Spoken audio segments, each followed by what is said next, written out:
Ka'bah. Sebuah bangunan sederhana yang telah ada lebih dari 4.000 tahun. Dikenal oleh umat muslim sebagai tempat yang paling suci di bumi. Tapi tahukah Anda bahwa Ka'bah memiliki kisah yang jauh lebih kontroversial daripada yang kita ketahui? Bagaimana mungkin sebuah bangunan yang awalnya dibangun di tengah gurun yang tandus bisa menjadi pusat ibadah bagi seluruh umat manusia? Dan apa yang terjadi ketika umat Islam pertama kali diperintahkan untuk menghadap ke arah yang salah? Apakah ini hanya kebetulan sejarah, atau ada alasan yang lebih besar di balik perubahan kiblat yang mengguncang umat Islam pada masa itu? Jika Anda ingin mengetahui kisah sejati Ka'bah, sebuah kisah yang penuh dengan peristiwa luar biasa dan perubahan yang mengubah dunia, tetaplah bersama kami, karena perjalanan ini akan membawa Anda ke dalam rahasia yang belum pernah terungkap. Kisah awal pembangunan Ka'bah. Mekah, sebelum menjadi tempat yang dihormati dan dipenuhi jutaan umat Islam yang berziarah, adalah sebuah lembah yang gersang dan tandus, terletak di jantung padang pasir.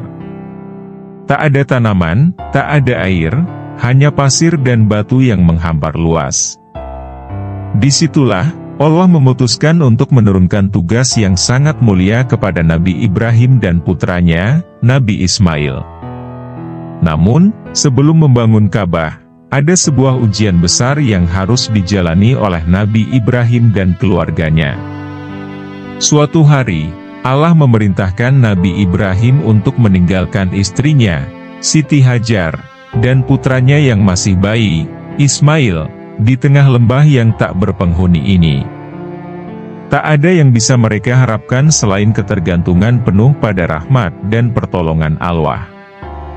Siti Hajar yang sangat taat dan penuh ketabahan, meski merasa cemas dan takut, tidak pernah meragukan keputusan suaminya. Ibrahim yang penuh keyakinan hanya berkata, "Ini adalah perintah Allah." Nabi Ibrahim pun meninggalkan mereka dengan segenap kepercayaan bahwa Allah pasti akan menjaga mereka. Siti Hajar, meski berada di tempat yang tak berpenghuni dan penuh kekhawatiran, tetap pasrah dan bertahan. Saat persediaan air habis, beliau mulai mencari air untuk anaknya yang menangis kehausan. Diceritakan, Siti Hajar berlari-lari kecil antara Bukit Safa dan Marwah sebanyak 7 kali, berusaha mencari air. Saat keputusasaan hampir menghampiri, Allah pun menurunkan rahmat-Nya. Dari tanah tempat Ismail kecil terbaring, muncul mata air yang sangat jernih yang kemudian dikenal dengan nama Zam-Zam. Mata air Zam-Zam ini tidak hanya menyelamatkan mereka berdua, tetapi juga menjadi sumber kehidupan yang terus mengalir hingga kini, menyuburkan tanah dan menyediakan air bagi jutaan orang yang datang ke Mekah untuk beribadah. Keajaiban ini adalah bukti nyata dari kuasa Allah yang Maha Pengasih dan Penyayang. Pada titik inilah, Nabi Ibrahim menerima wahyu dari Allah untuk membangun Ka'bah. Dengan penuh keimanan dan ketaatan, Nabi Ibrahim bersama dengan putranya, Nabi Ismail, mulai menggali tanah dan membangun fondasi rumah Allah yang suci. Proses ini tidak mudah. Batu-batu besar diangkut dan disusun dengan penuh kesabaran. Allah memberkati usaha mereka, dan pada akhirnya, Ka'bah pun mulai terbentuk. Di dalam pembangunan Ka'bah, ada satu batu yang sangat istimewa, yang dikenal dengan nama Hajar Aswad. Batu hitam yang berasal dari surga ini menjadi batu pertama yang ditempatkan di Ka'bah.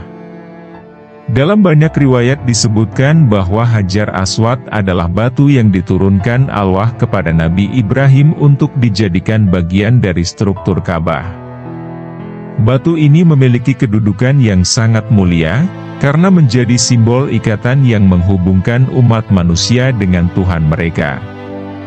Setelah Ka'bah selesai dibangun, Nabi Ibrahim naik ke atas Ka'bah untuk menyerukan seruan kepada umat manusia yang belum ada pada saat itu.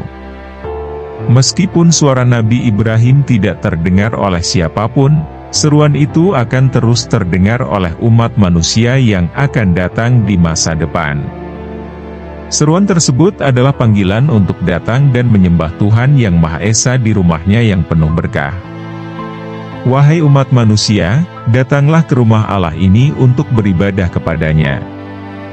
Dan, meskipun seruan ini adalah sebuah wahyu yang datang ribuan tahun sebelum umat manusia benar-benar ada, Allah membuat seruan itu tetap terngiang di hati setiap orang yang datang ke Ka'bah hingga hari ini.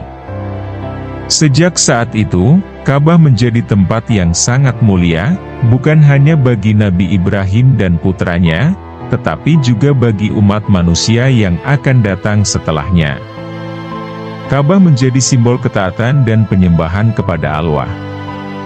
Ini bukan hanya sekadar bangunan fisik, tetapi lebih dari itu, Ka'bah adalah tempat yang menampung doa-doa umat manusia yang datang untuk mendekatkan diri kepada Allah. Ka'bah juga menjadi tempat yang penuh berkah. Setiap orang yang datang dengan niat suci, yang melaksanakan ibadah dengan khusyuk, akan mendapatkan keberkahan dan pengampunan dari Allah. Dan sejak saat itu, Ka'bah menjadi tujuan bagi umat manusia yang beriman, untuk beribadah dan melaksanakan ibadah haji, sebuah ibadah yang menjadi rukun Islam kelima. Namun, perjalanan Ka'bah sebagai pusat ibadah tidak berhenti di sini.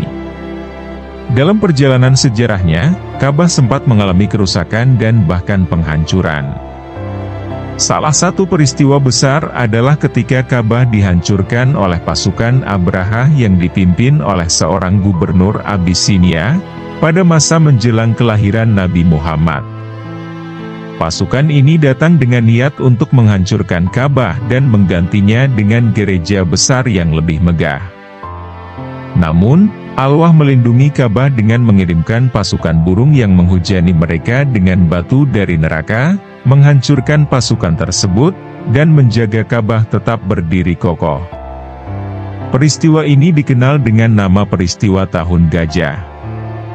Ka'bah tidak hanya menjadi pusat ibadah bagi umat Islam, tetapi juga menjadi simbol persatuan umat manusia yang datang dari seluruh dunia.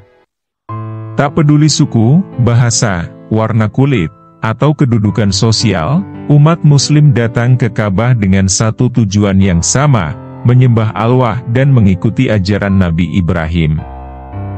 Ka'bah sebagai kiblat dan pengikat umat Islam. Seiring waktu, Ka'bah menjadi simbol yang lebih dari sekadar bangunan. Dalam perjalanan sejarah Islam, Ka'bah dipilih oleh Allah sebagai kiblat, arah yang harus dihadapi umat Islam ketika melaksanakan ibadah salat. Perubahan kiblat ini merupakan peristiwa yang penuh makna, karena menandai perubahan besar dalam sejarah umat Islam. Dulu, umat Islam menghadap ke Baitul Maqdis, Yerusalem, dalam salat mereka, namun setelah wahyu turun, Allah memerintahkan Nabi Muhammad dan umat Muslim untuk menghadap Ka'bah sebagai kiblat. Hal ini tidak hanya mengubah arah ibadah, tetapi juga mengikat umat Muslim dalam satu kesatuan yang lebih besar, sebuah komunitas yang saling terhubung oleh tujuan yang sama, menyembah Allah Yang Maha Esa. Ka'bah, meskipun hanya sebuah bangunan yang terbuat dari batu dan pasir, telah menjadi pusat kesatuan, penghubung umat Muslim di seluruh dunia. Umat Muslim yang berada dimanapun, baik di timur atau barat, utara atau selatan, akan menghadap Ka'bah dalam setiap salat mereka. Ka'bah menjadi simbol persatuan umat Islam yang tidak terpisahkan. Ka'bah, yang dibangun dengan tangan penuh keikhlasan oleh Nabi Ibrahim dan Nabi Ismail, bukan hanya sekadar tempat fisik, tetapi sebuah lambang pengabdian, ketundukan, dan persatuan umat manusia di hadapan Allah. Dari zaman ke zaman, Ka'bah tetap menjadi pusat ibadah yang tak ternilai harganya. Setiap umat Muslim yang datang ke sana, tidak hanya datang untuk beribadah, tetapi juga untuk merasakan kedamaian dan keberkahan yang diberikan oleh Allah. Dan meskipun dunia terus berubah, Ka'bah tetap berdiri kokoh, sebagai simbol abadi dari ketundukan kepada Tuhan Yang Maha Esa. Terima kasih sudah menonton video ini, semoga video ini bisa memberi manfaat dan pahala bagi kita semua.